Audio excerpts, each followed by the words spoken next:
Bonjour à tous, j'espère que vous allez bien. On se retrouve aujourd'hui pour une nouvelle vidéo dédiée donc à la remise en route de cette Peugeot 402 de 1938. Alors, remise en route est un bien gros mot, je ne l'ai pas révisée, je n'ai pas fait de vidange, je n'ai pas rectifié quoi que ce soit, j'ai pas changé l'allumage ni la carburation, j'ai simplement essayé de la démarrer dans l'état qu'elle se trouve actuellement. Donc j'ai réussi néanmoins à la faire péter. Alors la faire tourner au ralenti, impossible, puisque j'ai une fuite de carburant assez conséquente au niveau du carburateur. Donc ça fait une prise d'air et elle cale relativement rapidement. Néanmoins, elle a quand même tourné, elle a quand même démarré à quelques reprises, rapidement, mais c'est déjà mieux que rien. Et c'est déjà, je pense, un bon départ pour cette voiture, pour cette grand-mère endormie depuis fort longtemps. Donc je vous laisse voir par vous-même et je vous dis donc à très vite. Et aussi, je tenais à vous remercier puisque en une semaine, donc là on est actuellement le 26 juillet, il est 21h30 environ, et bien la première vidéo, enfin la seule actuellement, à part quand vous verrez celle-ci, a fait plus de 2200 vues et plus de 50 abonnés et une trentaine de commentaires, ce que je trouve assez conséquent pour une vidéo relativement simple avec les moyens du bord. Bon, j'ai acheté un micro, j'ai acheté une perche, mais on est loin d'une qualité professionnelle. Ça va mettre des mois avant de proposer des contenus un peu plus professionnels. Mais néanmoins, merci beaucoup voilà, pour vos partages, pour vos abonnements, pour vos commentaires, pour votre soutien et votre passion aussi, naturellement. C'est ce qui nous réunit en premier lieu, à travers les rassemblements, à travers les groupes, à travers les clubs. C'est ce qui fait vivre un patrimoine roulant automobile un peu oublié, un peu délaissé aujourd'hui, qui pourtant mérite d'être connu et d'être reconnu aussi. On commence doucement à en parler et les gens commencent à s'y intéresser de près ou de loin. Dans tous les cas, ça reste important de partager au maximum la passion pour les voitures anciennes, puisqu'à travers les routes, surtout, ce qu'on partage, c'est l'émotion et c'est une transmission d'une époque euh, révolue, certes, mais une époque importante aussi. Les voitures sont des livres ouverts et si elles pourraient parler, elles auraient plus d'une histoire à raconter et encore plus pour les voitures datant d'avant 1940. Alors donc la suite va être de retirer la calandre qui s'enlève relativement facilement, ne doit pas être fixée. On va mettre ça à gauche pour être tranquille. Alors, ça doit être du 10 et du 14, je pense. Ouais, la masse elle est là. On va d'abord passer un petit coup de papier à poncer sur les cosses. Ouais, le plus c'est là. Alors navré, hein, la nuit commence à tomber. L'éclairage est pas top. Je fais un peu avec les moyens que j'ai à l'heure actuelle.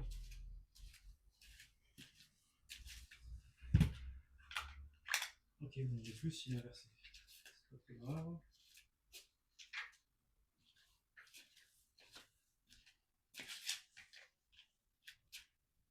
Comme ça.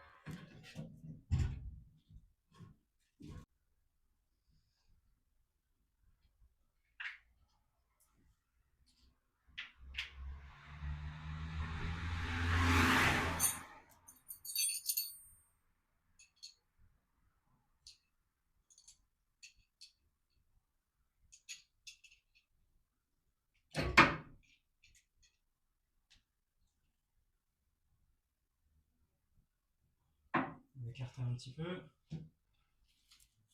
Alors, du coup, de suite, j'ai réussi à écarter les cosses de la batterie. J'ai mis une cale en dessous parce que la batterie n'est pas forcément proportionnée à son logement. Maintenant, on serre les cosses et on va tenter d'avancer sur le projet.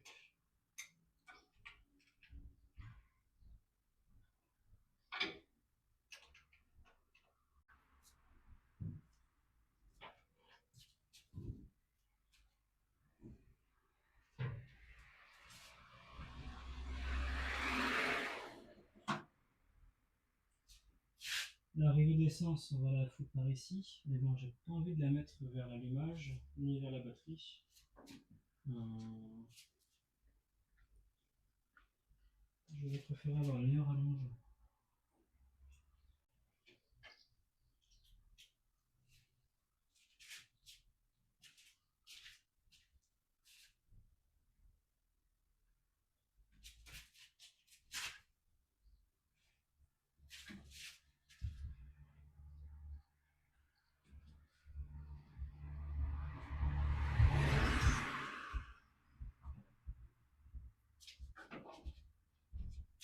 Voilà.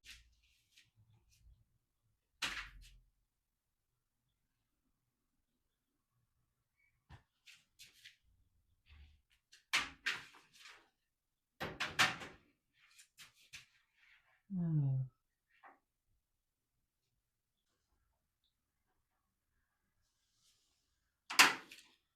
Bon, voilà. L'alimentation, elle est branchée. De la bobine plus à la batterie sur positif. L'alimentation d'essence se fait donc par le jerrycan, par souci de logique, à vrai dire, puisqu'un réservoir de 88 ans qui a l'air d'être assez oxydé, il n'y a pas d'intérêt à part à encrasser le carburateur et autres. Donc le système il sera complètement à revoir. Du coup, je suis sûr qu'au moins mon jerrycan il est propre. L'essence a environ 3 mois puisque j'avais remis en route avant. Oh.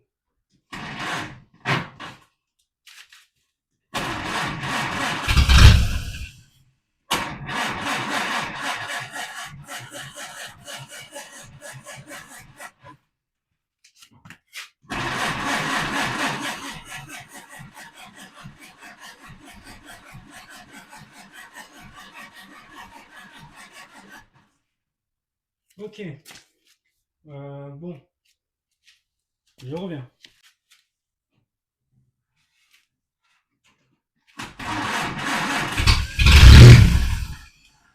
Ah, bien. Bien, bien, bien déjà. Presque pété.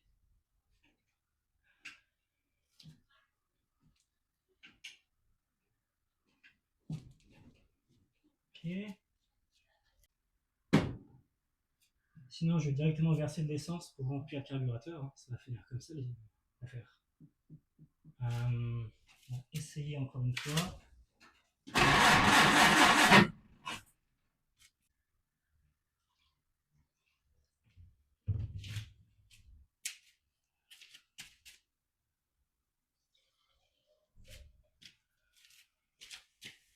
Bon, ce carburateur, il pisse pas.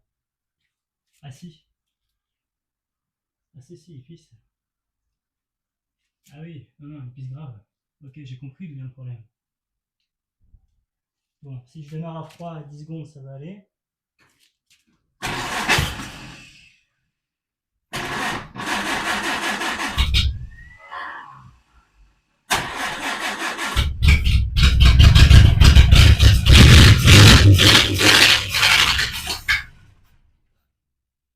Bon, déjà, elle pète.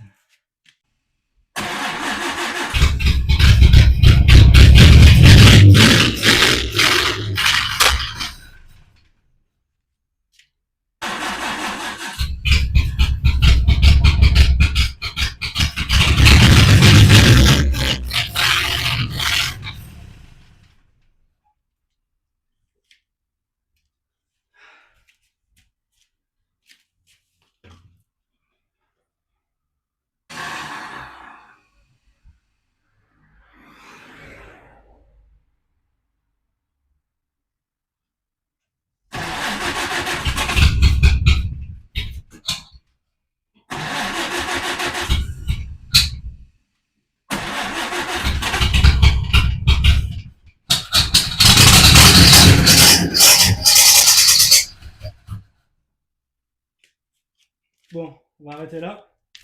Ouh. Bon.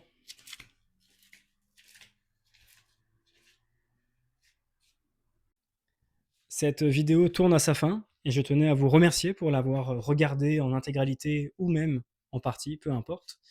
Et je vais essayer de me tenir à une certaine rigueur de contenu à travers la chaîne, dans le sens de publier du contenu tous les 15 jours ou chaque semaine ou une fois sur deux, je verrai bien. En tout cas, d'être assez régulier à travers les vidéos YouTube. Et également, vous aurez aussi du contenu à travers Instagram et Facebook. Si jamais vous voulez me suivre ou aller voir qu'est-ce qui s'y passe, vous aurez donc le lien dans la description de la vidéo. Ça, ensuite, que vous dire de plus? Pas grand-chose. On a déjà un peu avancé à travers cette vidéo et je tenais encore une fois à vous remercier et n'hésitez pas à liker, partager, à vous abonner, à commenter, à me raconter vous aussi vos histoires à travers donc les voitures anciennes, peu importe la génération, peu importe l'époque. Ce qui compte, c'est l'esprit de la passion pour les voitures anciennes. Et je vous souhaite donc une très bonne journée ou une très bonne soirée et rendez-vous à très vite. Merci, au revoir.